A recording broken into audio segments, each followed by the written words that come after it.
Je garderai pas ça au montage, même pour la comédie con. Salut. Alors, aujourd'hui, vidéo un peu spéciale, n'est-ce pas? Parce que je vais te faire une sorte de tutoriel où je vais te présenter un plugin pour Blender. J'explique les termes après. Un plugin pour Blender qui va te permettre de générer des personnages, soit des personnages animés ou réalistes ou fantasy même, elfes, etc. Et qui va te permettre surtout de leur faire prendre les poses et les expressions que tu veux, ce qui va te permettre, je le présente comme ça, après tu en fais ce que tu veux, hein. Moi je te partage mon savoir, c'est tout, mais pour t'en servir comme base pour un dessin, peut-être par exemple pour faire une bande dessinée complète, tout ce que tu veux. J'ai encore jamais fait ça, du coup tes retours sont attendus et appréciés. Donc pour présenter un petit peu, Blender c'est le logiciel de modélisation, d'animation, de rendu 3D open source, libre, hein. C'est-à-dire que tu peux aller sur blender.org et télécharger gratuitement le logiciel qui mon dieu est génial, et aussi télécharger les sources si tu veux faire ta propre version, etc. Et un add-on, ce qu'on va utiliser, c'est juste un contenu, c'est un DLC en fait, un DLC gratuit et open source lui aussi, qui va te permettre de générer automatiquement des personnages et de les personnaliser surtout. Par contre, gros disclaimer, c'est pas un tutoriel pour débutants complets à Blender, enfin c'est pas tourné dans ce sens-là. Les seules bases que je te demande en fait c'est pour naviguer dans l'espace, naviguer entre les vues, utiliser ta souris, etc. et bouger les objets, c'est-à-dire les déplacer dans l'espace, les agrandir et les rotater. Leur faire effectuer une rotation. La langue française manque des fois. Il commence à faire chaud là, du coup je vais vite passer à la voix off. Et je te dis à tout à l'heure.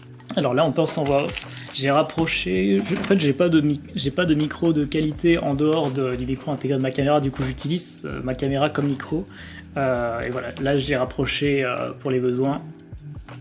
Tu devrais m'entendre un peu mieux.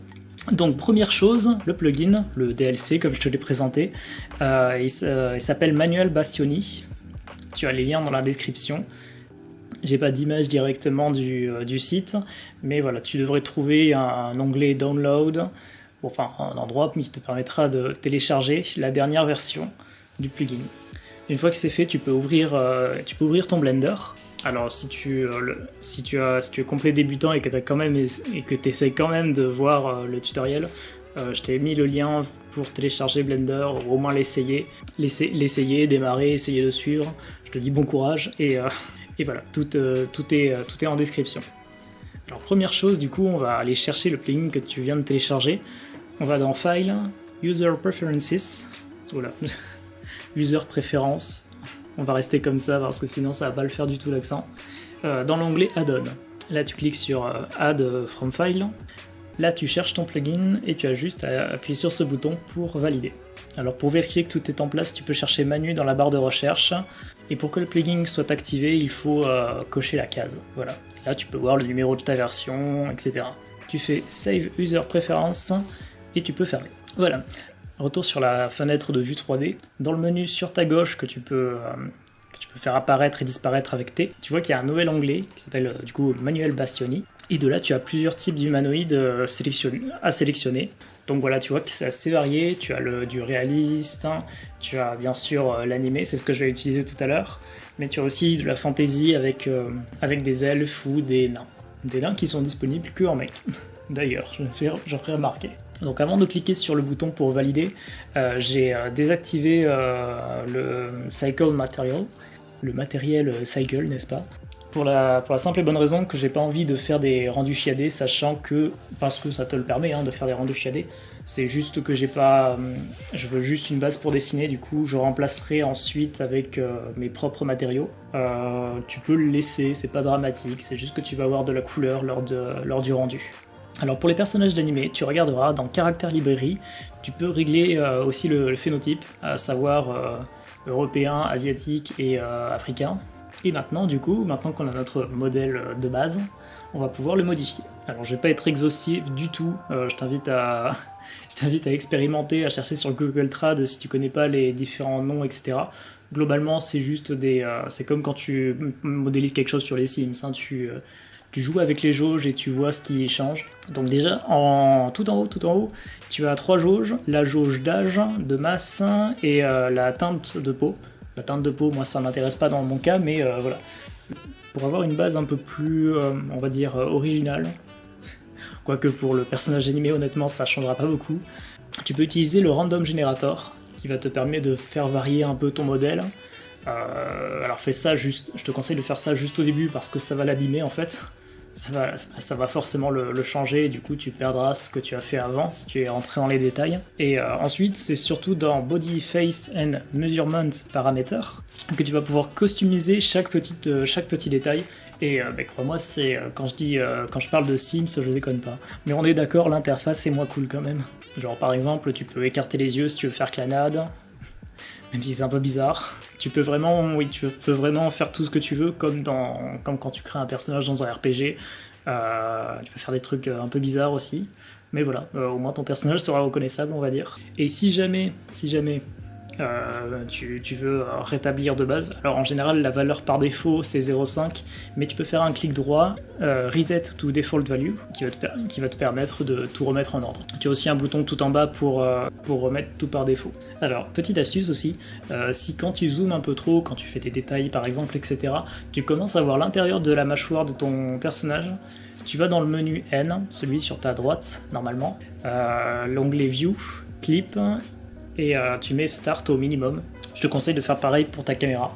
Alors ensuite, il y a des catégories pour modifier le type de peau. Comme je t'ai dit, moi ça m'intéresse pas pour l'exemple, du coup j'y ai pas touché, mais bon, tu trouveras sûrement ton bonheur si tu y jettes un coup d'œil.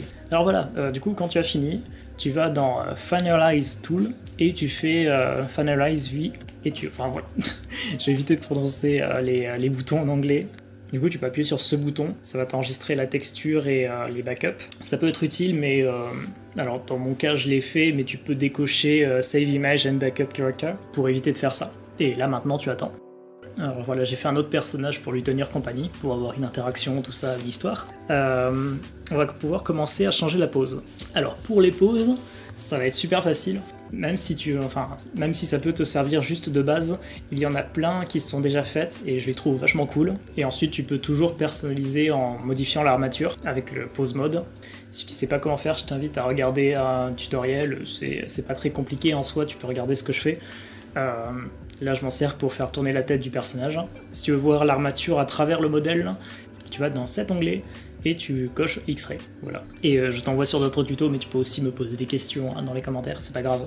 Et peut-être que je ferai des tutoriels très basiques pour Blender un jour, faut savoir. Je pense qu'il y en a déjà assez et que c'est surtout le niveau intermédiaire et pro qui manque. Alors une fois que tu as pris tes poses de base, que je trouve très sympa, je le redis encore, tu peux changer les expressions du visage. Alors là, c'est là que la magie opère, parce que tu en as, mon gars, 12 milliards de slides à utiliser, qui vont te permettre de créer des émotions, mais vraiment de les personnaliser au point que tu vas pouvoir en faire des assez complexes, des assez drôles aussi, on va pas se le cacher. Et ça peut vraiment, même si tu l'utilises comme base, ça peut vraiment t'aider et te mâcher du travail. Et voilà, une fois que c'est fait, tu peux placer tes personnages dans la scène. Alors là, j'ai juste mis un plan pour servir de support au cas où on verrait les ombres, etc. Finalement, sur les images que j'ai prises, on ne les voit pas, mais ça peut aider aussi. Alors on va commencer à sortir du coup de cette scène des images sympas. Oui, trouve l'angle pivot, etc. pour trouver l'angle qui te plaît. Et ensuite tu fais Shift Alt 0. C'est un raccourci clavier qui m'a souvent sauvé la vie parce qu'il ramène la caméra, c'est celle qui va te permettre de faire ton rendu vers là où tu te trouves. Et ensuite tu as juste dans le menu de droite de faire Lock Camera to View pour ajuster, tu peux zoomer, faire des petites rotations, etc. Voilà, je vais pas rentrer plus dans les détails. Si, juste pour rendre tes scènes un peu plus dynamiques qu'un simple rendu tout plat, etc.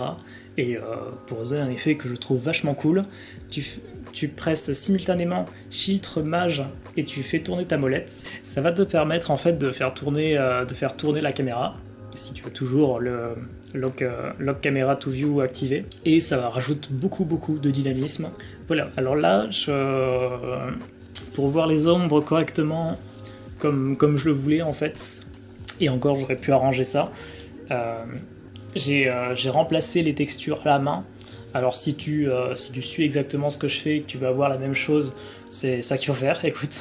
Je te conseille de faire ça si tu veux juste avoir une base pour dessiner. Si tu veux avoir un comic directement en 3D, c'est pas vraiment ça qu'il te faut.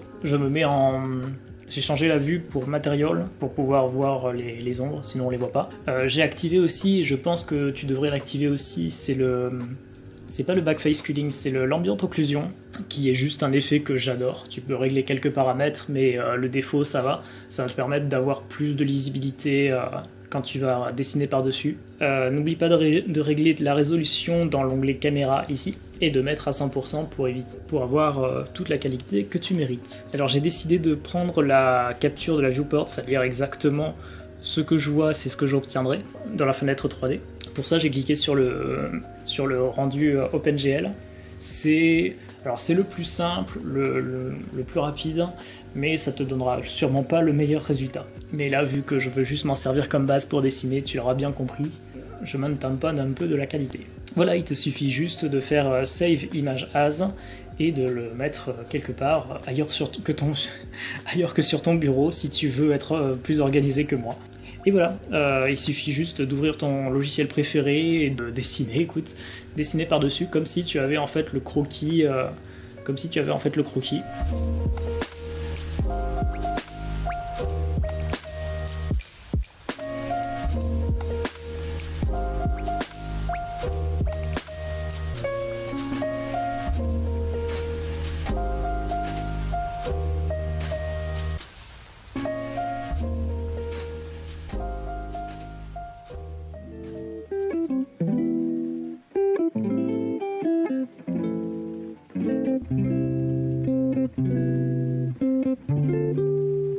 Alors je pense pas avoir vraiment rendu honneur à la scène avec mon dessin, mais voilà, au moins tu auras un exemple, c'est déjà ça.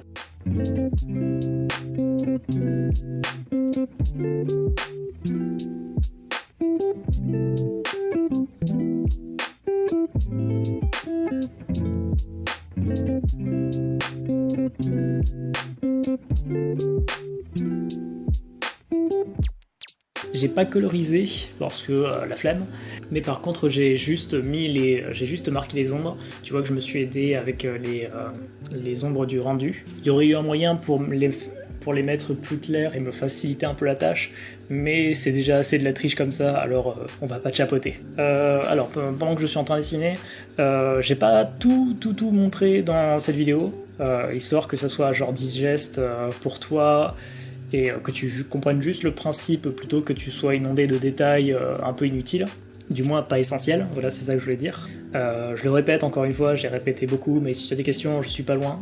J'en profite aussi du coup pour expliquer en fait les avantages de la démarche. C'est que déjà on garde exactement les proportions pour tous les personnages, ce qui est vachement utile. Tu vas pas à te soucier en fait de la proportion, même si c'est quand même quelque chose que tu dois apprendre, hein, c'est juste un raccourci là que je te propose, qui est pas une solution à tes problèmes de dessin. Je pense que tu devrais quand même apprendre à dessiner, c'est important. Bref, on peut créer des lumières stylées, puisque c'est l'ordi qui le fait pour toi, ça te permet de jouer avec les ombres, etc. Et plus généralement, ça te permet de t'amuser énormément avec la mise en scène. Là, normalement, tu peux le voir à l'écran, j'ai pris plusieurs angles de vue de la même scène. Ça permettrait, par exemple, de dynamiser un dialogue, surtout qu'il a l'air plutôt dramatique, là. Et voilà, c'est vraiment une liberté que j'apprécie beaucoup dans la 3D. Et c'est pour ça que j'aime beaucoup cette méthode. Je ne l'ai pas encore utilisée en production, mais ça risque d'arriver un jour. Et ensuite, hein, là, ça pourra faire l'objet d'un nouvel épisode, un épisode bonus en quelque sorte. On peut rajouter n'importe quel décor, alors que ça soit des plus basiques pour nous servir ensuite de base pour dessin, ou alors directement quelque chose de fini, peut-être que quelqu'un d'autre a fait. Tu vas sur des sites de modèles 3D d'architecture, tu en trouves énormément. Et voilà, moi je pense qu'il y a énormément de choses à faire en tout cas avec cette technique. Voilà, on arrive à la fin, ça m'a pris à peu près 1 heure à tout faire. Sachant que ce qui est plutôt pas mal, sachant que j'ai plutôt tâtonné, j'ai essayé de m'amuser un peu avec les settings pour pouvoir avoir des trucs à montrer. Voilà, c'est fini. Eh bien, à vous les studios, j'ai envie de dire. J'espère que ça t'a plu. Dans tous les cas, surtout, si tu as des questions, n'importe quoi, je suis sûr que tu en as plein. Si par exemple tu as jamais utilisé Blender avant et que tu as quand même essayé le tutoriel, bon voilà, je pourrais t'aiguiller vers d'autres tutoriels, vers des ressources, etc. Donc voilà, il n'y a pas de questions bêtes, t'es capté. Sur ce, voilà, je te souhaite une bonne journée. Si la vidéo t'a plu, n'hésite pas à mettre un like et regarder aussi mes vidéos d'avant. J'en ai fait quelques-unes des sympas. Pas trop en arrière quand même parce que ce truc qui craigne. Voilà, bisous.